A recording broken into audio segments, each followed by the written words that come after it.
তাহলে যেই সেবা আমি পাওয়ার অধিকারী, আমি অসুস্থ, যেই সেবা আমি পাওয়ার অধিকারী, সেই সেবা নিতে গিয়েই নতুন করে ঝুঁকির মধ্যে পড়ছি। শুধুমাত্র নেতৃত্ব ভালো মানুষের হাতে তুলে দেন, এই বাংলাদেশ 5 বছরে অন্যরকম বাংলাদেশে পরিণত। এখন চিকিৎসা এখানে এসে দিবেন, সামনে চিকিৎসা আমরা বাসায় পাঠাই দেবো, এখনো পাঠাই। এই যে সার্ভিস ফিজিওথেরাপি, এটা আমাদের টার্গেট হলো বাসায় গিয়ে থেরাপি দিবে, আবার সেন্টারে আসলেও দিবে। এটা আমরা ব্যাপক করতে চাই। চিকিৎসা সেবাকে মানুষের একেবারে, মানুষ টেলিফোনে চিকিৎসা সেবা নেবে, আমরা সেটা চালু করেছি। এখন এই যে এখানকার ডাক্তার চিফ যে যেখানে বসে আছে ডাক্তার জাভেদ সাহেব, টেলিফোনে এলাকা ভিত্তিক নাম্বার দেওয়া আছে, আপনি ফোন করলে টেলিমেডিসিন আপনি পেয়ে যাবেন, হোয়াটসঅ্যাপে পেয়ে যাবেন, আপনার মোবাইলে আপনি পেয়ে যাবেন। তারপরে বিভিন্ন সেন্টার আছে, সেখানে গিয়ে আপনার ডাক্তার দেখাতে পারবেন। ওনারা প্রতি সপ্তাহে বিভিন্ন এরিয়াতে ছড়িয়ে পড়ে এবং শত শত মানুষের সেবা করে। একটা মোবাইল হাসপাতাল আমরা করে ফেলেছি। তবে এটাতে আরও ডাক্তার আমাদের লাগবে, এটাতে আরও বেশি মানুষের সেবা করার উদ্যোগ আমাদেরকে নিতে হবে। আমরা সেই দিকে এগিয়ে যাচ্ছি। আমরা চাই একটা মানবিক বাংলাদেশ। আমরা চাই বাংলাদেশ হবে যারা এখানে ক্ষমতা লাভ করবে, নেতৃত্ব পাবে, তারা মানুষের সেবা করবে। নেতৃত্ব পেয়ে কাউন্সিলর হয়ে, মেয়র হয়ে, এমপি হয়ে সমস্ত খাস মহলগুলো, সরকারি জায়গাগুলো, বেসরকারি জায়গাগুলো, ইভেন মানুষ রাস্তায় যে ফল বিক্রি করবে সেখানেও তাকে ট্যাক্স দিতে হবে। তো ফল বিক্রেতার কাছ থেকে এই চাঁদা চাওয়ার চাইতে ভিক্ষা করাটা আরো ভালো না? স্বাধীনভাবে চাইলেন, কেউ দিলে দিল, না দিলে না দিল। এই যে একটা রাজনীতি, এই যে একটা মানে সমাজ ব্যবস্থা দাঁড়িয়েছে, এই সমাজ ব্যবস্থা পাল্টাইতে হলে আল্লাহওয়ালা মানুষ লাগবে। মানব সেবার যারা, মানব সেবক যারা, মানুষের সেবা করে যারা মজা পায়, মানুষের সেবা করে যারা আনন্দ পায়। মানুষের সেবা মানে আল্লাহর সেবা। কিয়ামতের দিন আল্লাহ বলবেন, হে আদম সন্তান, আমি পিপাসার্থ ছিলাম, তুমি আমাকে পানি পান করাওনি।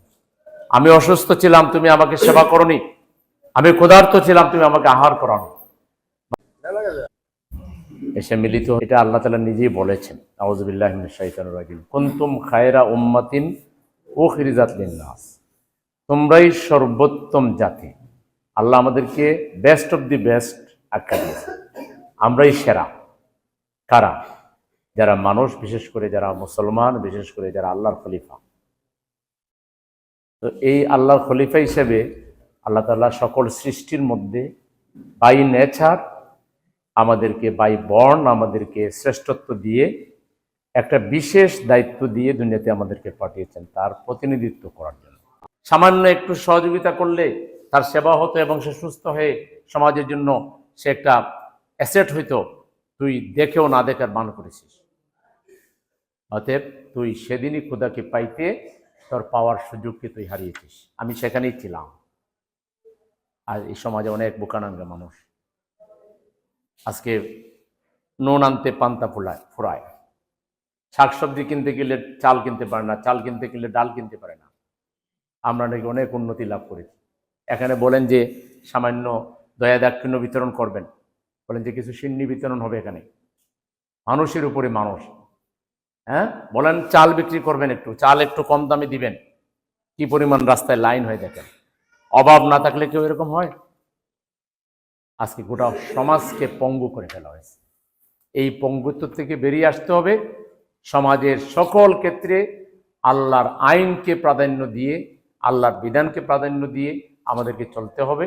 ভালো মানুষকে মসজিদ কমিটিতে আনতে হবে, বাজার কমিটিতে আনতে হবে, সমিতির কমিটিতে আনতে হবে, ক্লাবের সমিতিতে আনতে হবে, পাঠাগারে আনতে হবে, কাউন্সিলরে আনতে হবে, মেয়রে আনতে হবে, এমপিতে আনতে হবে। শুধুমাত্র নেতৃত্ব ভালো মানুষের হাতে তুলে দেন, এই বাংলাদেশ 5 বছরে অন্যরকম বাংলাদেশে পরিণত হবে। সেবা নিতে যায় সুস্থতার জন্য, এই সেবা নিতে যাইতে গিয়ে অনেকেই আবার নতুন করে অ্যাক্সিডেন্ট করে মারা যায় না? তাহলে যেই সেবা আমি পাওয়ার অধিকারী, আমি অসুস্থ, যেই সেবা আমি পাওয়ার অধিকারী, সেই সেবা নিতে গিয়েই নতুন করে ঝুঁকির মধ্যে পড়ছি। তাহলে এটাও কি একটা বৈষম্য নয়? আমার যে অধিকার, সেই অধিকারকে আমি যৌক্তিকভাবে যথাস্থানে যথাযথভাবে বলতেই পারছি না। তাই এর একটা বিকল্প হওয়া প্রয়োজন। সেই কারণেই আমরা করোনার সময় শিক্ষাটা পেয়েছি যে রোগীকে যেন সেবা নিতে আসতে না হয়। তাহলে প্রথম হইতে পারে সে টেলিমেডিসিনে কথা বলবে, ডাক্তারি অ্যাডভাইস পেয়ে যাবে, রোগীকে আসতে হলো না।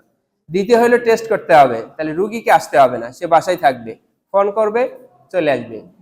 যা যা দরকার বাসায় এসে তার সকল পরীক্ষা নিরীক্ষা সব জিনিসপত্র নিয়ে আসবে, টেস্ট করবে, হাসপাতালে যাবে, আবার রিপোর্ট রুগীর কাছে পৌঁছে যাবে। ঔষধ ওই যে টেলিমেডিসিন বলে দিবে, ঔষধ সহ বাসায় রুগীর কাছে পৌঁছে যাবে। তাহলে সেবা নেওয়ার জন্য কি রুগীকে বের হওয়ার দরকার আছে? এই সিস্টেম কি সরকারি ব্যবস্থাপনায় আছে? তাহলে আমরা যদি বলি যে বিকল্প সরকারি ব্যবস্থাপনা আমরা চালু করতে চাই, এটা কি খুব দুঃসাহসিক হবে? এটা কি আমার জনগণের জন্য প্রয়োজনীয় হবে? এটা করার জন্য কি আমাদের সবার ঐক্যবদ্ধ হওয়া দরকার? এই আয়োজনটাই diagnostic and patient care service. আপনার টেলিমেডিসিন পাবেন, অ্যাম্বুলেন্স পাবেন, বাসায় এসে পরীক্ষা নেওয়ার ব্যবস্থা পাবেন, ফিজিওথেরাপি পাবেন, এছাড়াও শিক্ষা দীক্ষা থেকে শুরু করে হাসপাতালে কোন হাসপাতালে বেড খালি আছে সেই সার্ভিসও আপনি ঘরে বসে ফোন করলেই পাবেন। এরকম একটা ব্যবস্থাপনা যেখানে আছে, এই সংবাদগুলো কি আমাদের এই এলাকার সব মানুষ জানে? যত মানুষ জানবে তার জন্য কি ক্ষতি হবে না উপকার হবে? এই উপকারে অংশগ্রহণ করা আমাদের দরকার আছে কি নাই? এটা যদি আমরা এই উপকার করি আমাদের সওয়াব হবে না গুনাহ হবে? এই সওয়াবে আমরা সবাই অংশগ্রহণ করতে চাই, আমরা পারবো না ইনশাআল্লাহ? আপনাদের ইচ্ছা এবং চেষ্টাকে আল্লাহ কবুল করে।